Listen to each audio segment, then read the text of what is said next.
So, thank you, everyone. And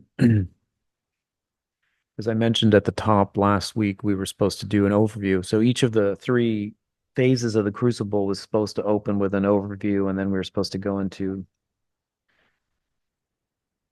the Trinity, the Holy Trinity. So we started with an overview on the monomyth, and then went into departure, initiation, and completed the module with return. And we went into Jung with an overview on the importance of psychology, Jung's spiritual psychology, and its destination of unification with the soul, which makes it unique.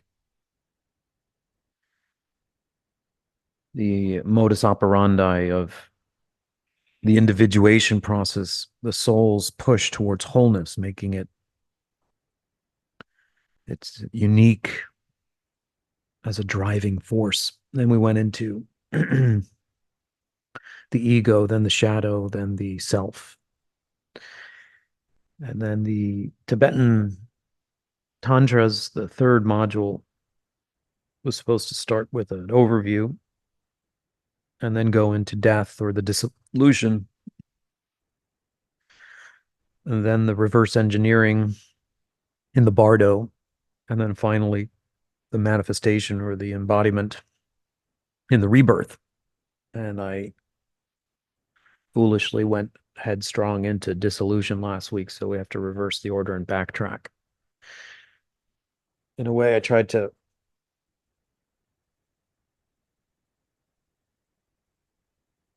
put most of the most important aspects into the rehearsal, into the visualization. So at least you have had a guided, some of you have done this so many times. It's second nature for you. Others are new to this Tantra thing. And so the experience, having the experience first and then doing the post-mortem or the analysis, that's the better way to learn it. So I'm going to take a few minutes to just take a big step back and talk about the Tantras and what defines them, where they come from, how they work. Well, the way I wanted to do it was in a way I haven't done before, so it's a little won't be a nice clean lecture, but you don't mind. It's a little unpolished. So what I wanted to do was actually I was considering how to talk about Tantra in light of the characteristics of the Aquarian age.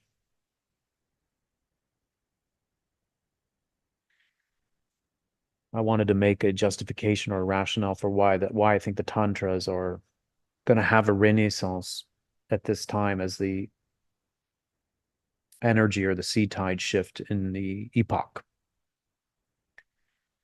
And in order to do that, I wanted to ask you if you remember what the 4Ds were.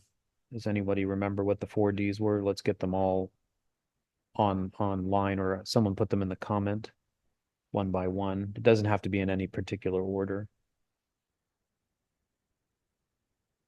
Anybody remember one of them? These were the characteristics. These are just a subset of characteristics. It's not the whole complete set that define or distinguish the incoming Aquarian age. We did them together in the first module. Anybody? 4Ds? Nobody. No takers. Disillusion, What was it? disillusion, disillusion. Dissolution. Oh, dissolution is the characteristic of the first phase of the death process. I don't think we discussed it as one of the characteristics of the incoming Aquarian age. Diversity? Yes, okay, that's one of them. Actually, to fill in the picture, diversity with what? Diversity within unity? Yes, that's it. So someone put that in the chat. Oh, there's Meyer got another one. Decentralization is another one. Someone put it in the chat, or diversity within the unity. Was there another one that anybody remember? Democratization. What was it? Democratization.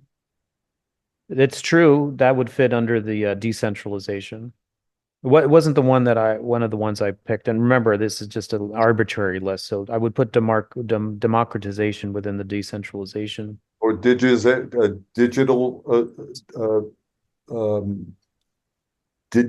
I don't know how to pronounce it. Digitalization. Digitalization. Yeah. Discernment? Yes, discernment was another one. We're almost there, guys. Discernment. And then the final one was dignity and humanity. Dignity. Yes. Yeah. Okay. So we got them all. So what I wanted to do is just talk. I wanted to say, of course, this is just a way of talking about it. You're not going to find this in a text. You're not, Geshe Tenzo Zopa is not going to talk about it this way. Mahayana Buddhism is a Piscean energy. It comes at the turn of the last millennium. The 500 years BC is the Buddha's initial teachings. And then when we get to the turn of the millennium, we have the rise of the Mahayana.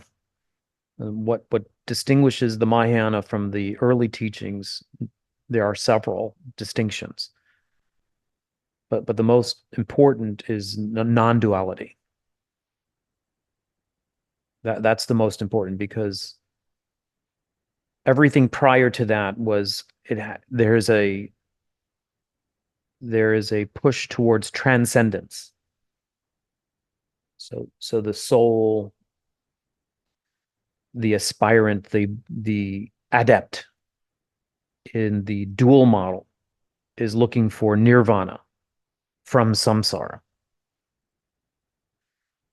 So the teachings are like a ladder out, or a doorway out, or a pathway out, or a vehicle out. Now the Buddha, there's many parts of the sutras that say, so what are you going out to? There are all these questions that the Buddha didn't answer. They're classically called the 10 questions. What happens to the soul in nirvana? Things like that. That he doesn't answer.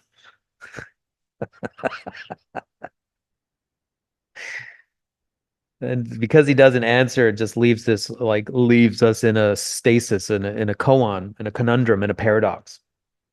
Until the Mahayana arrives 500 years later, and said, well, all of that was skillful play. The upaya of the Buddha was getting people to orient away from the marketplace and away from their senses and away from the compulsive instincts, and orient them towards liberation, to give them a chance to see the world as a burning house and orient them towards escaping the burning house so that they could seek salvation.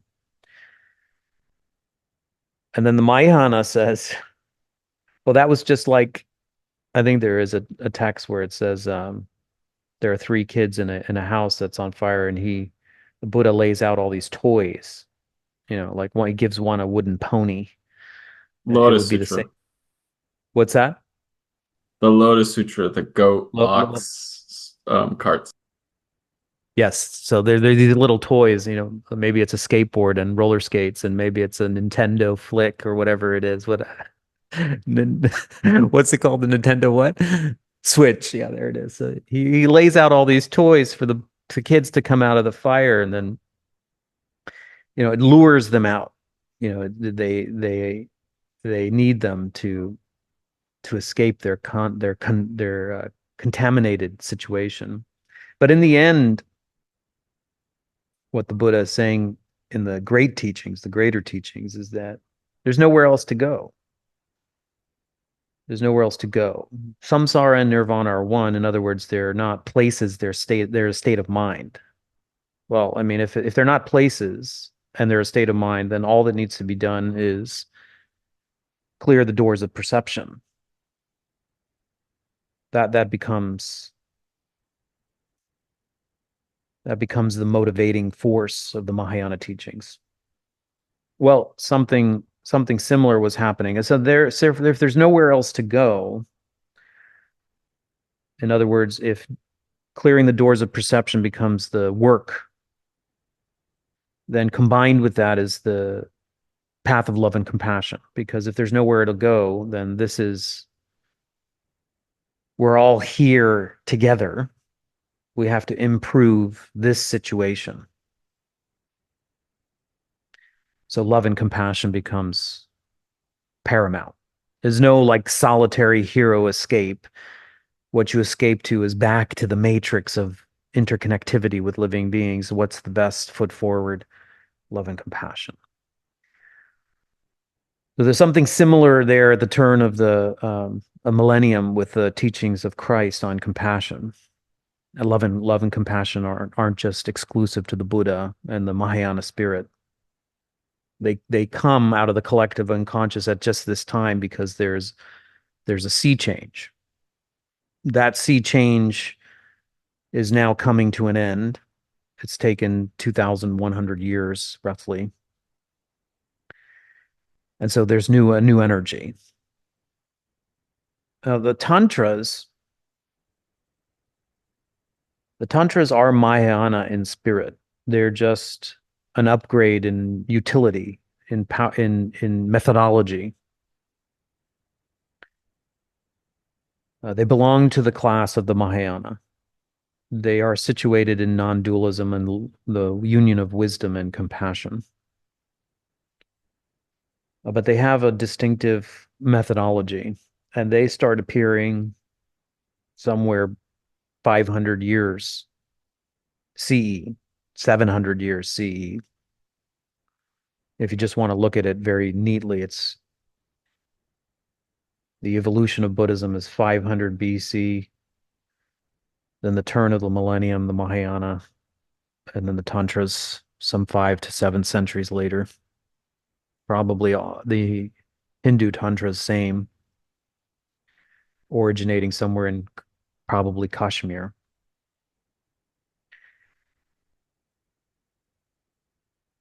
It's incredible to think about when you start to explore the Tantras, just how alien they are as a methodology. They are truly, if you really take them seriously, you think to yourself, how could a human being devise something like that? They are the equivalent in terms of methodology of something as incredible as the pyramids, for example. Like, we still look at the pyramids and think, how could this be the product of human ingenuity? And the answer, of course, is that it's not. There were celestial inputs, as all the origin stories of all the tantras say. So once you get into the hagiography and the biography and the backstory, inevitably what you find is like, this is not Buddha Shakyamuni under a tree having his own awakening. This is visitation from the netherworlds. The tantras were taught by the Buddha, but the Buddha was in a deity form.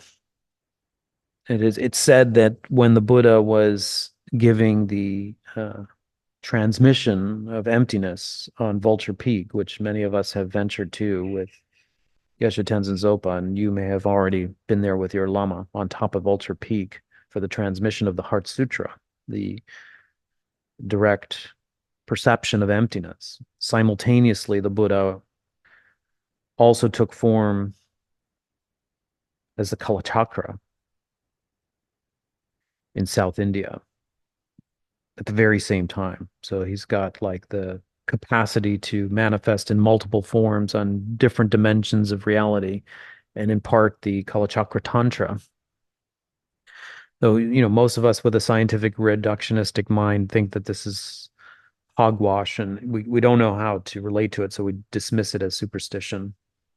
But in a way, if you start looking at how the tantras work, they defy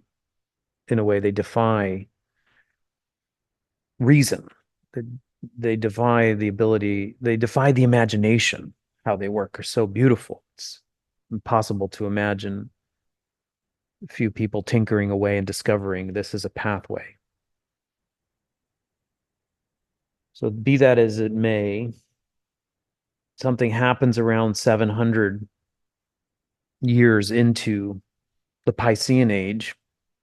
700 years is a good, it's a good way bit into the middle section, the midsection of the Piscean. So the first 500 years of any epoch are like juvenile delinquents. We're delinquent. So the first 500 years, we are about to cross over, and we're going to probably, most of us won't see the beginning necessarily. We'll only be part of the transition. But our kids, for example, will live through the dawn of the Aquarian. And Jung, in one of his final books, Aeon, spoke about his fears about that early stage, because it is a very difficult transition. And yeah, I mean, it will be a challenge. There will be, it's infancy. It's like your kids can't, remember the time where they couldn't just walk on their own, so we have all kinds of powers and technologies, but we don't know how to use them. And so very likely it's a trial and error, and mostly an error, the first 500 years. Like, I'm just thinking of AI. We have this great power, but we don't know if the input that we're giving the algorithm and has enough virtue to sustain it and to organize it and to wield it. It's like a very powerful weapon. You have to have the right virtue to wield the sword. To pull the sword from stone, you have to be virtuous. And the first 500 years, it's not clear, is it, to us, if we look around, if we're being guided, we have the moral compass to command appropriately the powers that we have. So there will be a lot of trials and errors, and mostly errors. And then there was also, similarly, at the dawn of the last age, this is just a motif. It's an archetypal motif of every age. Every age, first 500 years, is working out the kinks.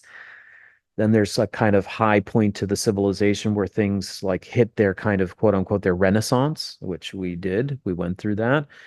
Things worked. There was a lot more integration in the Renaissance between right and left brain, for example. And then there comes a time where there's a tipping point to civilization, and whatever virtue came through, its diminishing returns, start to be felt. And what that does is it actually, as civilization begins to teeter on the edge and to dissolve, what it's actually doing, almost like a collective psyche, once we start to see the signs, the telltale signs of civilizational collapse, once Rome is burning, its expansion has reached its tipping point. Its high civilization and what it offered us in terms of democracy and everything else, architecture and all the genius of it, what you start to see is the breakdown. And what the breakdown is calling in is the remedy from the new civilization, or for the new epoch. So in other words, each epoch comes to answer the call of the last in its waning decline. Something happened in the middle of in the mid phase of the Piscean with the Tantras. I find it to be uncanny because they are uniquely positioned to be of value and to answer the call of the Aquarian age.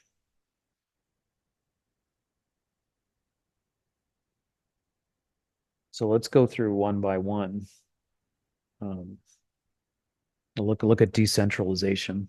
How are the Tantras decentralizing? Well, up until that point, largely the Mahayana movement not totally.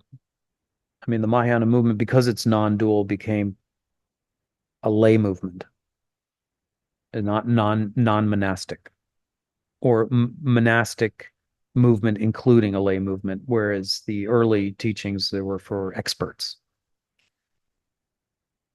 So there is when Keith says democratization, this is true of both Mahayana and the Tantra. There's this idea that the laity, people like you and I, the householder, have our place within the desire or wish for liberation. You don't have to necessarily be a professional. You don't have to be a monastic. Although it has its advantages, it's also possible. So more and more people, more and more laity are inspired to seek liberation. And the same is true with the Tantras. The Tantras emerge, and actually they have a very pronounced lay householder, lay yogi, householder yogi, let's say, contingent. And while it's true that if you look at the Tantras from a historical point of view, they ebb and flow in terms of their dissemination. They reach like almost like a graph that has waves, where they are more or less popular and then the decline, and then more or less popular in the decline. And then they get they go underground in a way. They're considered heresy at some point, misunderstood. There's kind of a reversion back to orthodoxy. They go through these kind of waves and cycles. There's a at least in the Gelugpa tradition of the Dalai Lama, there are these phases where the spread is amplified through the monasticization and the university training of the tantras. So, for example, in Geshe Tenzin Zopa's school, there are the main universities where you go for 20 years to study the Mahayana, and then you graduate, and a crop, the cream of the crop, is invited to the Tantric college, where the Tantras are taught. And when you have hundreds of universities, this becomes like an engine. It would just be like our university campuses in Canada, North America, and Europe. You know, you do your undergraduate degree, and then you could go for a master's or a PhD in the Tantras. And what that does is, as a society, it's set up to produce these tantrikas, adepts, people that are pursuing the tantric methodology. But just as they had the monastic centers, there was also large ebb and flows of lay movement too. And in both traditions, the Hindu and the Buddhist. And this was disseminated by close proximity with the guru. So the guru shiksha, the guru disciple, small kulas, small little sanghas. You would study with your master, and then you would be on your own, and you would raise a family, and you'd have an occupation, and you'd be living in the world, and you'd be practicing your tantric methodology in the world. So the decentralization is right there. It fits like a glove, the tantras, because there's no need necessarily for us to be part of a university. There's no need for us to become monastics or professionals, which are, in a way, they are centralized structures, right? They have their positives and they have their negatives. There's a larger democratic possibility for us to intersect with the tantras, especially now in the time of the Dalai Lama's lifetime. The revelation. See, it's like, why the Dalai Lama? Up until the Dalai Lama, the tantras were kept secret. Once the Dalai Lama escapes to Tibet, especially with Bob Thurman and Glenn Mullen and some of these early first generation Western students, the tantras start coming out. Because this is decentralization. This is dissemination. This is spreading. Then they start publishing books. I mean, it would have not been heard of. And the Kala Chakra is an example. Before the Dalai Lama, maybe the predecessor, 13th, 12th, 11th Dalai Lama would give just a handful of Kala Chakras in their single lifetime. And it would be only for monastics. And now 200, 300,000 people can gather for the Kala Chakra and receive the initiation publicly at Bodh Gaya and in other places, Ladakh. And now the books are coming out. And not only the books are coming out, it's like a known quantity. And part of the rationale for the Dalai Lama is said, well, it's going to be out anyway, so might as well get it out in good quality. If it's going to, if because we live in an age where there's more access, then might as well give, because when Tantra starts coming west early in its development, it gets misunderstood as sexual Tantra. So the Dalai Lama is looking at that going, well, if it's already going to get out, let's get the right one out there. Let's get it out in books. Let's green light some of the teachers to start giving it. Let's give the public initiations. Just because you get the public initiations doesn't mean that you can actually practice the inner transforming, the inner arts. It's more like a blessing. Why is that blessing? Well, why now? Because we are moving into this new phase, and they are seeing they're reading the tea leaves. The tantras are incredibly powerful. They have a place now, and not just for monastics, but for people like you and I who are organized in such a way to live in the world, raise families, have jobs, etc. Still practice, still be committed spiritual pursuers in our hearts. The other way that it's decentralized is that there's an emphasis on the inner guru. So it's true that the tantras require abhisheka. They require initiation, which means they require connection with the guru, which means they also require a lot of purification and a lot of study before. You can't you once in a while people sneak into these initiations, but not much really happens because they don't have the foundation. Same with a psychedelic. I think there's a lot of corollaries between tantra and psychedelics for this reason. I think there's a lot of people jumping right into the deep end.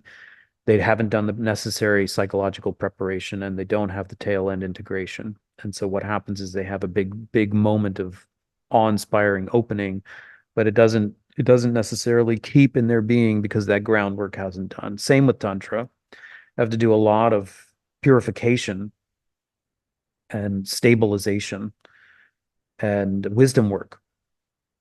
Then the tantras will make sense, and you have to have that connection with the Lama.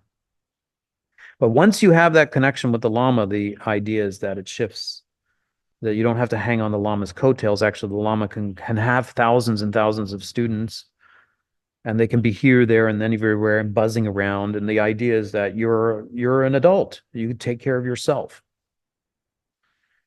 You have initiation, or you do retreat once a year or something like that. You get a little bit more to study or to chew on. You're not there sitting like asking every question of the Lama. And why is that? Because the idea is that you're developing a connection with the inner guru. That's the main source. Trust yourself. Take your seat on your own throne. Draw a sword from stone and sit in your own throne. The deity and the Lama, the guru, is within. You can't get more decentralized than that as a statement. And that's what I think is happening in terms of the people's movements around the world right now. You have a lot of movement away from the hierarchy. Now, the shadow of this is that we call it, like defund the police is an example of this, or toxic masculinity, the shadow side of this is that if you dismantle every single hierarchy quickly and you don't have the alternative in mind, well, after 2,000 years of structure, what you're inviting in is a hell of a lot of chaos.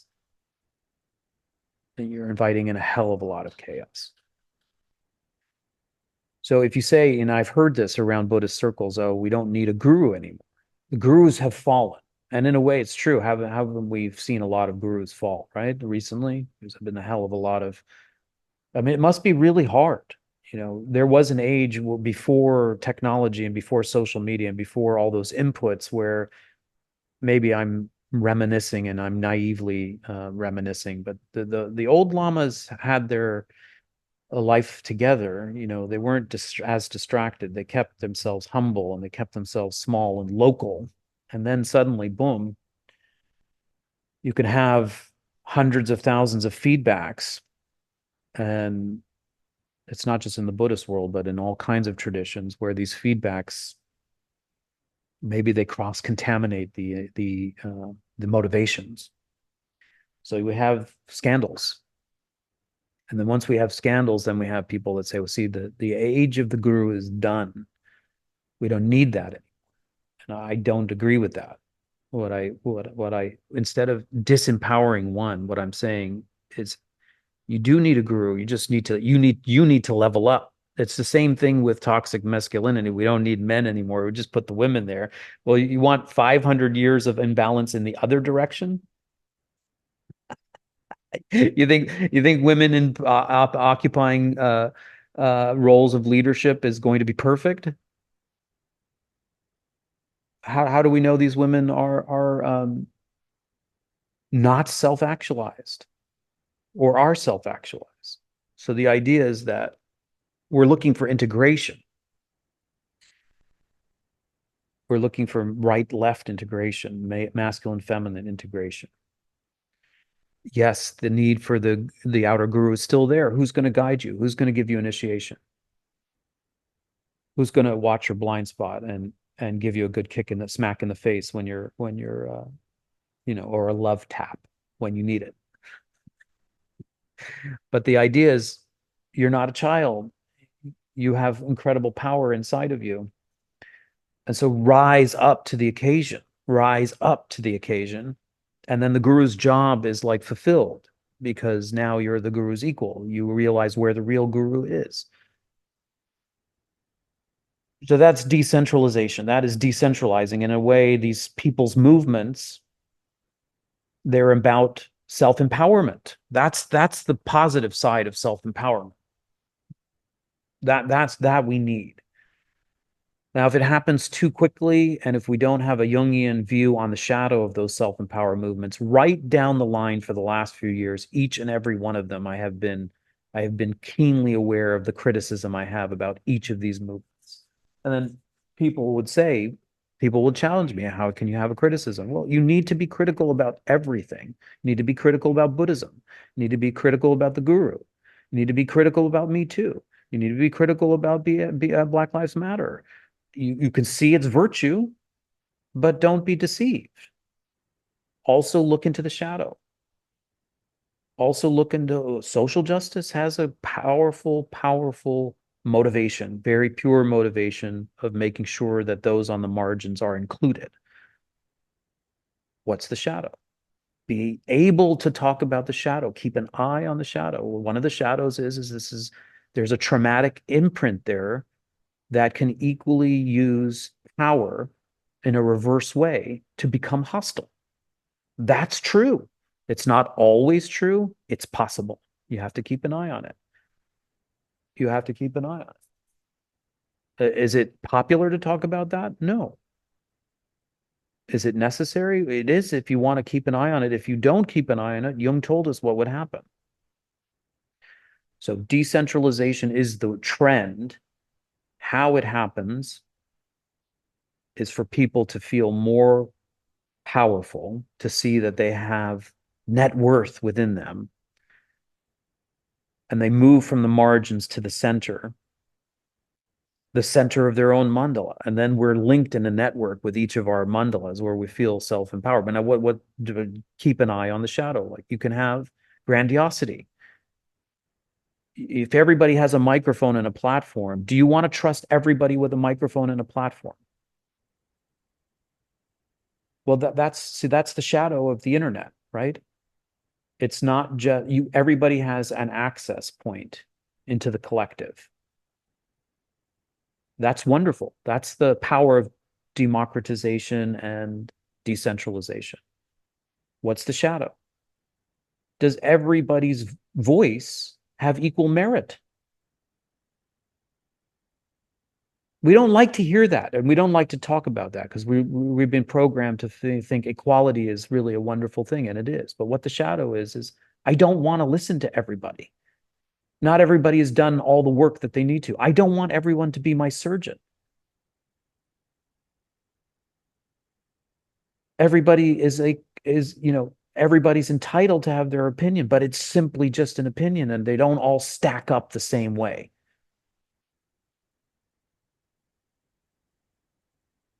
So this is the decentralization. Now let's move to diversity and inclusivity, or diversity and unity. So the way that the Tantras reflect this principle, same with the Mahayana, but more specifically with the Tantric bent. It comes to the non-dualism. It comes to Tara's position in her samadhi and her engagement.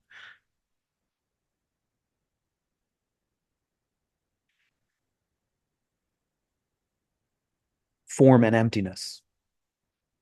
Conventional and ultimate reality are non-dual. Emptiness is form and form is emptiness. So there is a world of multiplicity, and then there is a world of emptiness. We study one and then study the other. Study one, study the other. Conventional reality, compassion. Ultimate reality, emptiness. Wisdom. Mahayana training is going back and forth, going back and forth. You look at the 6 perfections of the Bodhisattva. Your first 5 are all compassion in the multiplicity, in the diversity, all for living beings. Training in generosity, training in morality, training in patience, training in effort, the training in concentration. The 6th one, training in wisdom. Boom. Non-duality, non-dualism, oneness, openness, and then emptiness. The unity holds the compassion and the diversity. And I've been saying this along the way, and it jives very well with this, I think. Our call for diversity is important. Too much call and making diversity a priority at the expense of everything else has a shadow cost. What's the shadow cost? It may be reinforcing division. So just think about what your sacred cow is, the thing that you like, the thing that you bought the badge for, the thing that you have the carrying card for. Okay, it says, that's fine. You know what I'm talking about? Your preference, your political preference, your religious preference, your list of ideologies that you like, and that you want to be outspoken and express your view. And now you have a platform and now you have a voice, and no problem. The question is, as you put forth that energy to champion a cause, are you aware if that energy is actually fueling greater division, hostility, animosity? I think that's a reasonable question. I think that's a reasonable question, especially since George Floyd, I don't even know how many years ago, because time is just flying by. Several years back till now, the polarization and the division is on steroids, exponential growth. It seems like the more empowered we are to express our value, our individuality, and our call for diversity in whatever whatever piece of that diversity that we're championing, we've forgotten about the unifying principle. And so that's the first 500 years. That's the koan and the paradox of this incoming energy. How are we going to express ourselves, feel the natural and authentic expression to engage, but ensure that that energy is not divisive? I don't necessarily have an answer for that, but that's something we have to consider.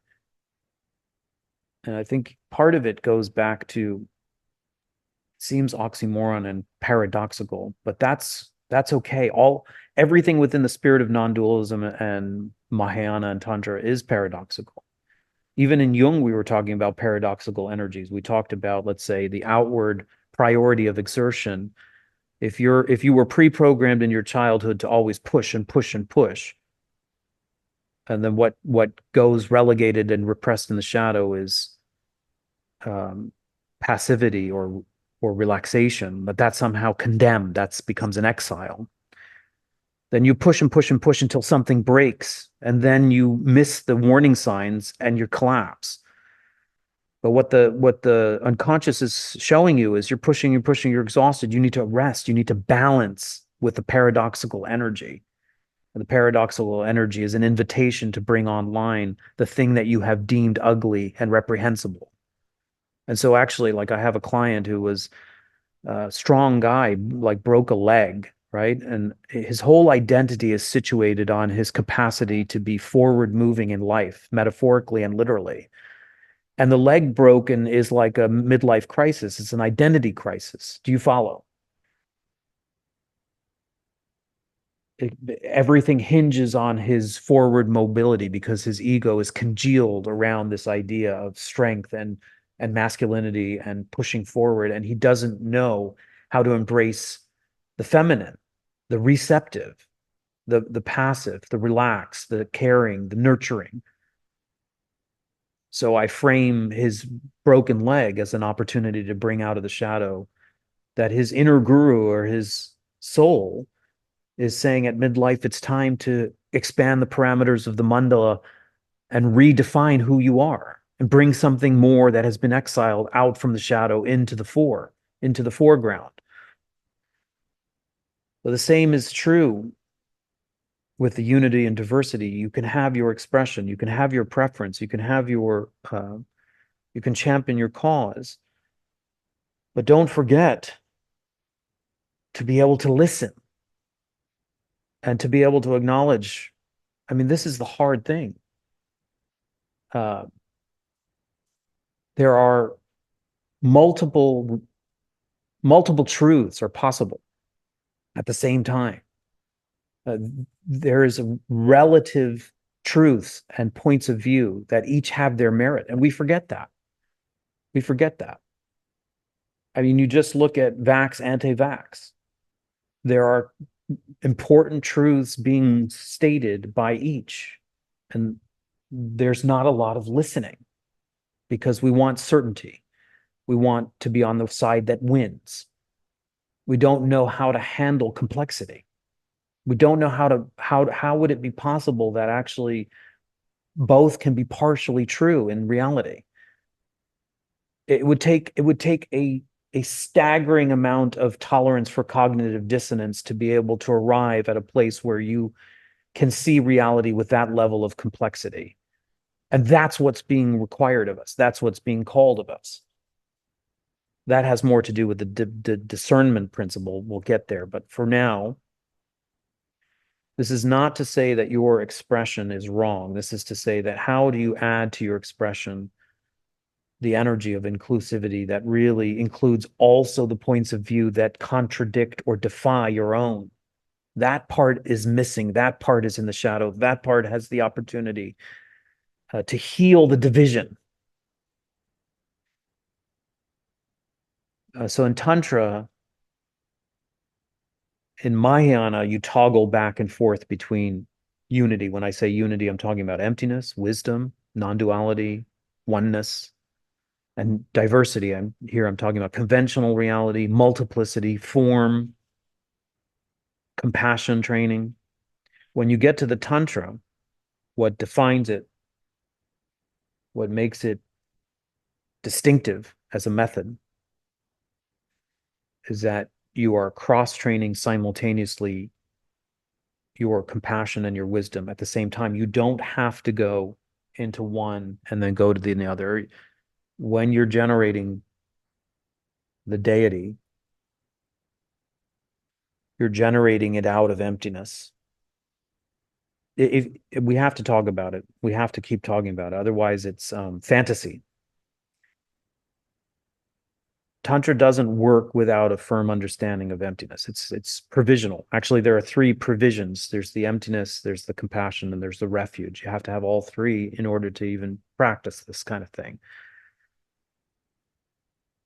It won't make sense. In fact, it's actually dangerous. This is why it was secret for so long, because if you don't have the prerequisite level of understanding, at least conceptually strong, firm foundation in emptiness, when you generate the image of a deity, either externally or as one self, you fall into the danger of over-reifying it.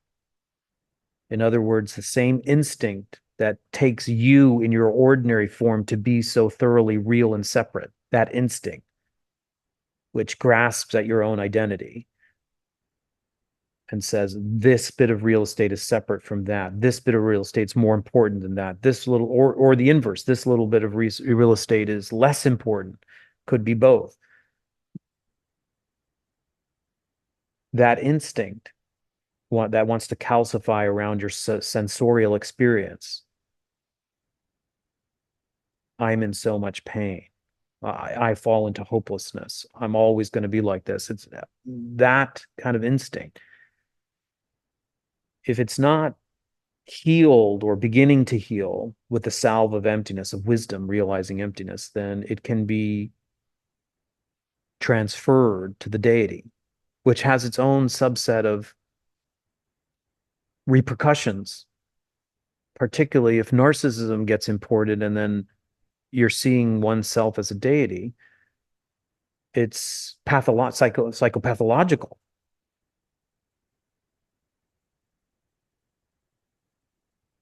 So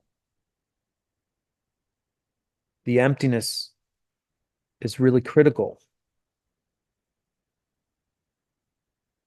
But it's happening simultaneously. You're training in clarity, which allows for the arising of the deity, is also infused with compassion, seeing yourself or the other, reaching out to the multitude of suffering living beings. So you're working both the diversity and the unity at the same time. And there's something about where I wanted to end the last module with Jung and the notion of the self, is like the notion of the self in the collective, the soul discovering its own divinity. And likewise with the map of the hero's journey, the discovery of the treasure. It's not complete in and of itself until the elixir is brought home into community. And it's not complete for Jung unless the sense of divinity is brought back into a more inclusive, more flexible ego. Because we need an ego, or if you want to call it an avatar, you can. Your ego, your personality, that which moderates your world, that which you show to others, that which you're conscious of, needs to expand to include your divinity and all the messaging from your soul. And then why? Why is that important? Because you, who I'm pointing to online, you have a distinct mandate that's separate from me. And your soul wants to express itself through your ego, through your personality, in only its own unique way. So like Matthew's a filmmaker and he's got a particular bent and he can only do what he's doing. And if he does it in a contracted, limited, ego-bound way, well, that's the recipe that he puts into the stream, the collective stream. But if he touches his divinity and he finds true north with virtue, And he works out his karmic imprints, or is working out his karmic imprints. He's evolving, and he brings that expanded high vision into his work. Then his work is amplified. It's the message is amplified because of his acumen, his resource, his tool, his quality. And the same is for you. There's something that you do as a teacher. There's something that you do as a grandparent. There's something that you do as a mother. There's something that you do as a therapist that is unique to you.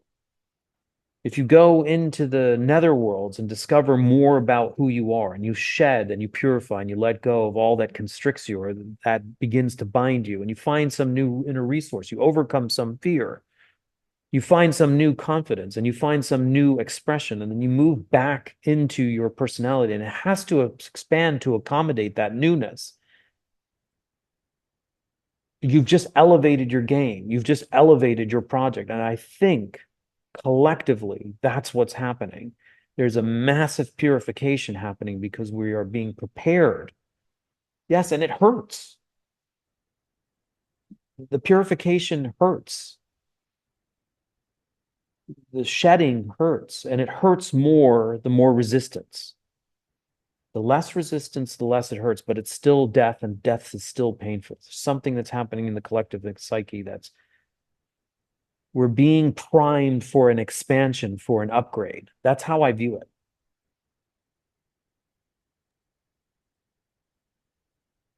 There's the diversity and the unity. Just as an example. I'm running out of time. Let me touch the other two. Then there's the discernment and the dignity. Okay, I'm going to say that the discernment has to do with pure view, and the dignity has to do with divine pride. You have to know these two qualities in Tantra, and they're specifically in the Lama Yeshe text. If you want to refer, he does a nice job, very, very accessible writing from Lama Yeshe on this subject. Now, discernment, I think, is also, when we were talking about it in terms of the Aquarian, one of the key things that we're talking about is like with do you guys know about this idea of deep fake? Deep fake. What is deep fake? So the other day I discovered that there was the new model, the new hot model on Instagram is an AI generated model.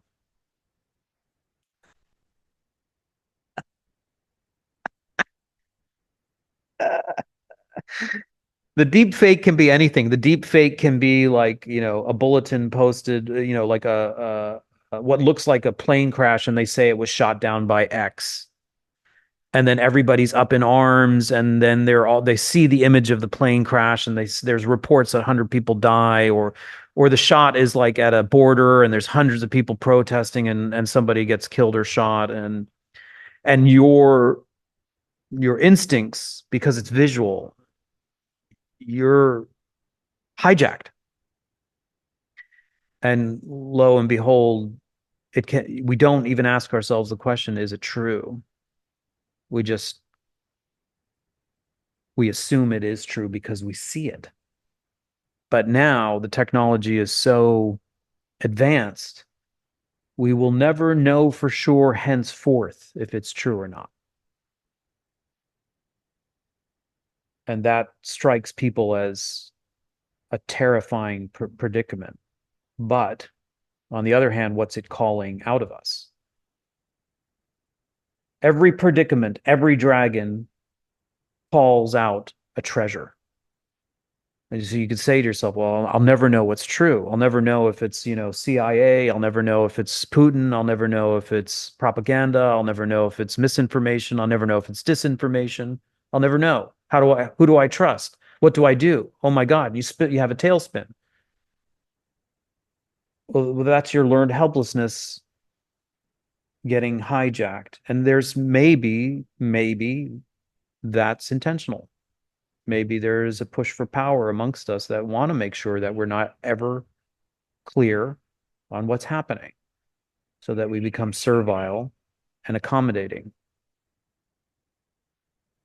Part of what's being called in the Aquarian age is a push for individual power.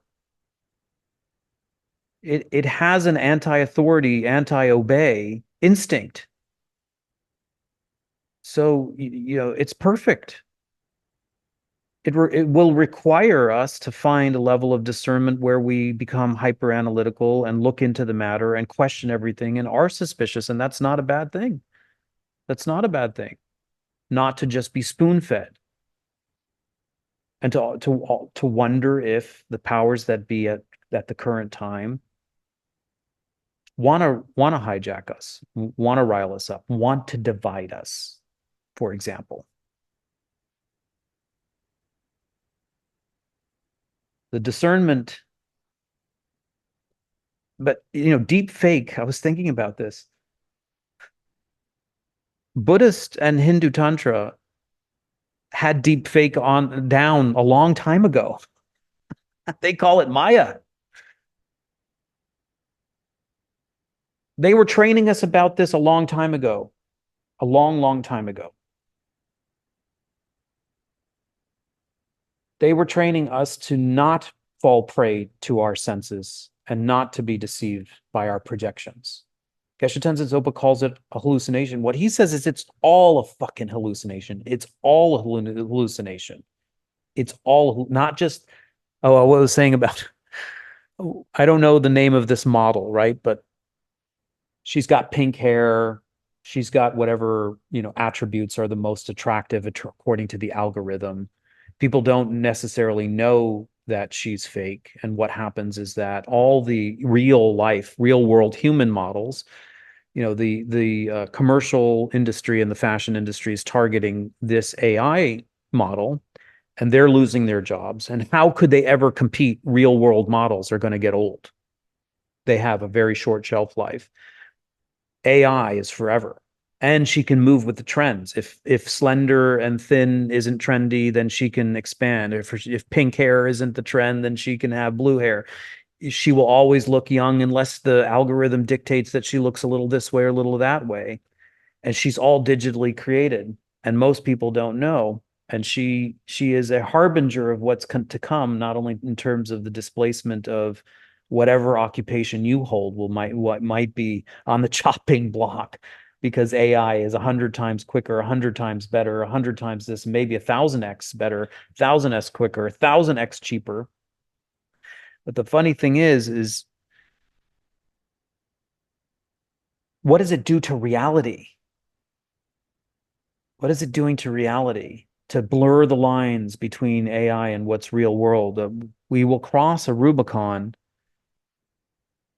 because she's getting so many likes that the industry favors her. She's getting so many likes that our human impulse to like, follow, and engage is dictating to the algorithm that this is the future. This is where we want to go. This is the beast that we're feeding. The line is so blurred that people don't, that's even a more scary question. Sorry to harp on this, but I think it's just where our culture is. It's worth the conversation. It's worthy of our consideration. Here's an even more crazy question. What happens when you do know and that's still the one you favor? In other words, what happens when you do know it's a deep fake and it's digital and you don't care, that's the one you prefer? You have the steak, Miles. Right, from the Matrix, right? I'd rather have the steak. Yeah, in the Matrix, he says this. He's like, I don't care if it's digital. I'm going back in because the steak there is so good. Yes. I only say this because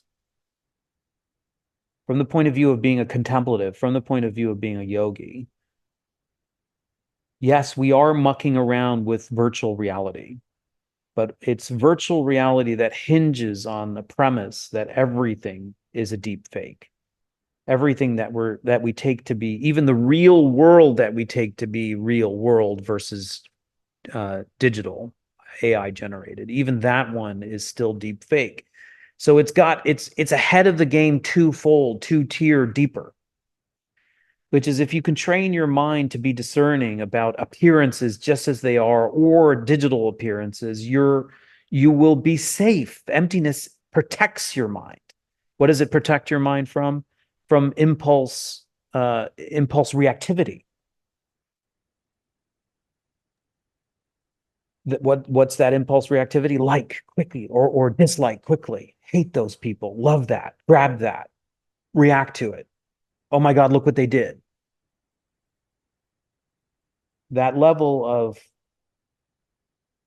discernment that is represented by Tara, firmly grounded, or Shiva, whichever iconography you like. Shiva's one standing leg is in the wisdom, and the bent leg is the one that's in the form. Always keep an eye that considers what you're experiencing, what you're seeing, what you're tasting, what you're touching.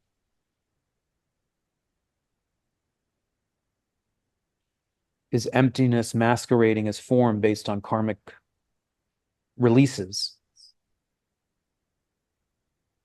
If we could train to know that, I think there's no better edge, is what the tradition is saying. There's no better edge. And what I mean by edge is preparation. There's no better stance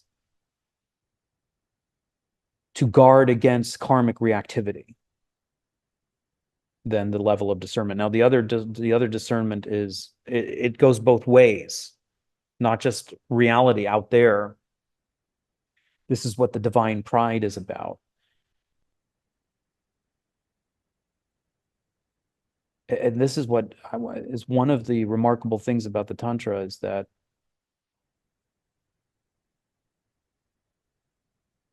it's saying that ordinary appearance is a delusion. Ordinary appearance is delusion. You're male, you're female, you're 50, you're 70, you're rich, you're poor, you live here, you live there. This is what befelt you in childhood. This is what others get. Those are appearances. But because of emptiness,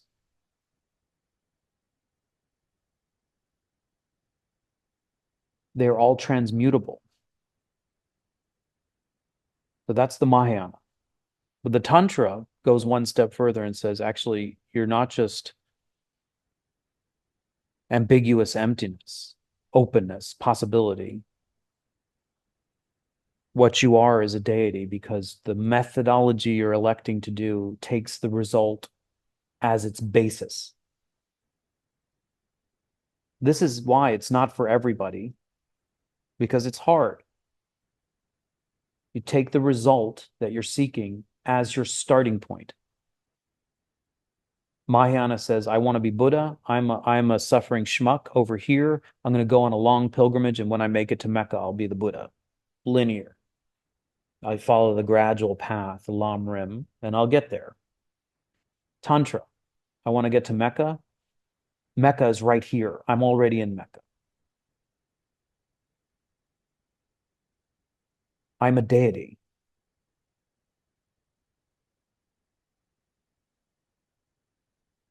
I'm a deity, and every time I fall prey to delusion and misrepresent myself, I'll have a moment of recognition and choice, and I'll bring myself back to the fundamental premise of my deityhood.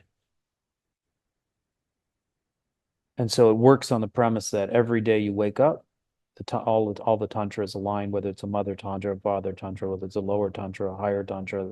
Every day you wake up, before you even open your eyes and take the first sip of water or put your bare feet on the ground, as we routinely do and have done for our entire evolution, thinking that we're us, flesh and bone and blank, fill in your name, having to face your world, which is, filled with labyrinth impasses, and rife with people who want to vampire you, you train immediately to wake up, open your eyes as Tara in a world of possibility, in a labyrinth that's actually a mandala, where everything that you hear and touch and feel and participate with is a teaching from your soul projected outward so that it can refract back to you as a learning lesson.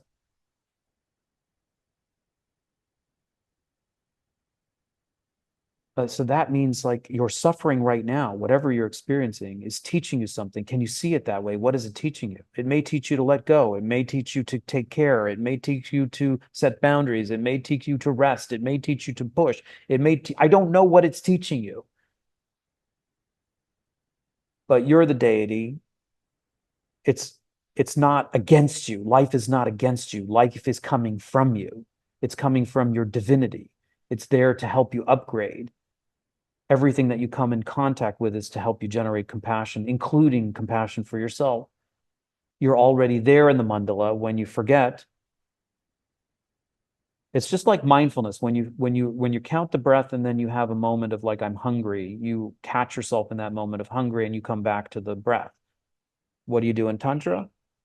My basis is I'm already deity. The labyrinth is actually the mandala. Samsara is actually nirvana.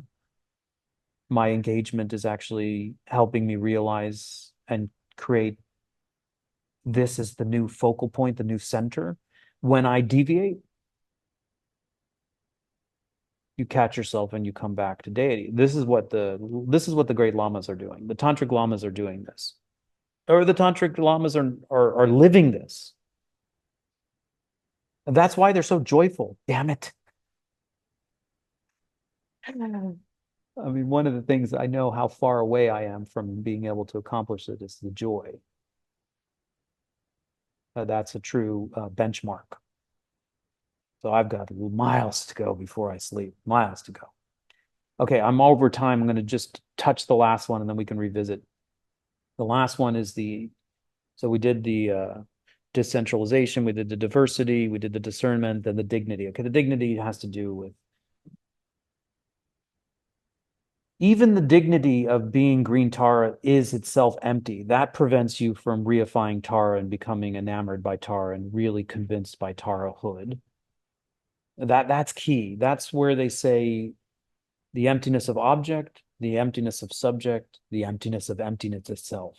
Wow. Have to have all those. Have to have each one of them. The emptiness of the three spheres. The emptiness of the object means the labyrinth is the mandala. The emptiness of the subject means that the ordinary is actually the deity. The emptiness of emptinesses, even the deity is just emptiness. Wow. Have to have that. Have to have that. Otherwise, you can still cling. That's the full medicine. That means that where you are is the recognition that it's all emptiness. Then why do it? Because the orientation towards your project, whether it be a Mahayana infused project, whether it be the Stupa project, whether it be the reclamation of your trauma so that you're more whole by the time you die, whatever it is for your society, building schools that are more, wall-less in their mentality, and aligned with the future, sustainable, building ecosystems and ecological systems and economic systems that are more equitable. Whatever your project is, you're a filmmaker, you're a school teacher, you're a grandpa, whatever your project is, situated on your divinity as your leading point, but then always recognize that even the divinity is just a play. It's just a play. All of it's just a play. Why? Why choose this channel? Why choose this project? Why choose this moonshot? Because even if you don't arrive there at one lifetime, even if you don't make it to the summit, just orienting yourself virtually to the highest possible good that you can imagine, just taking on the impossible, even if you achieve half of it, you achieve more in this lifetime than you would if you ever rested on your laurels, succumbing to doubt and apathy and scarcity and impoverishment. That's why we choose a moonshot. It's not to get to the result necessarily. It's just to be in the flow towards something like that so we can be evolved. And as a result of evolving, offering maximal benefit to other living beings. That's it. That's the name of the game. Okay, let's just take a breather. I'm over time. We'll revisit. Hope I made a case for why Tantra is a powerful technology as psychedelics for the incoming energy. And we'll continue to rehearse pure view and divine pride. Let's take a moment just to breathe.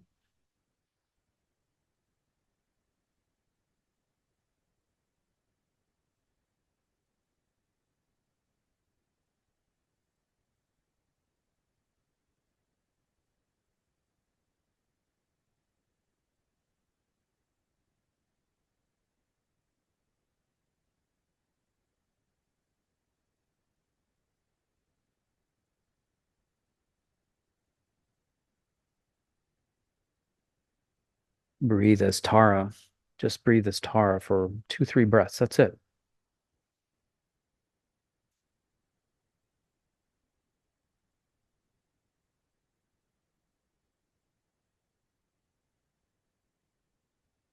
And those of you that are about to go to sleep, when you lay down, imagine that you're laying down as Tara. You're taking your royal bed.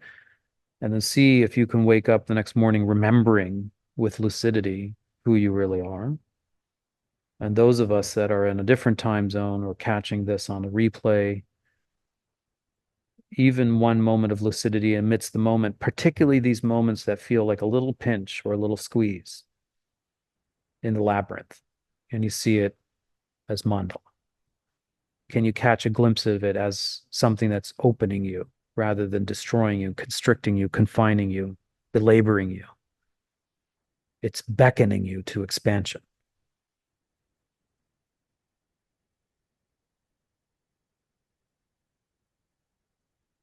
Om Ahum. Thank you, everybody.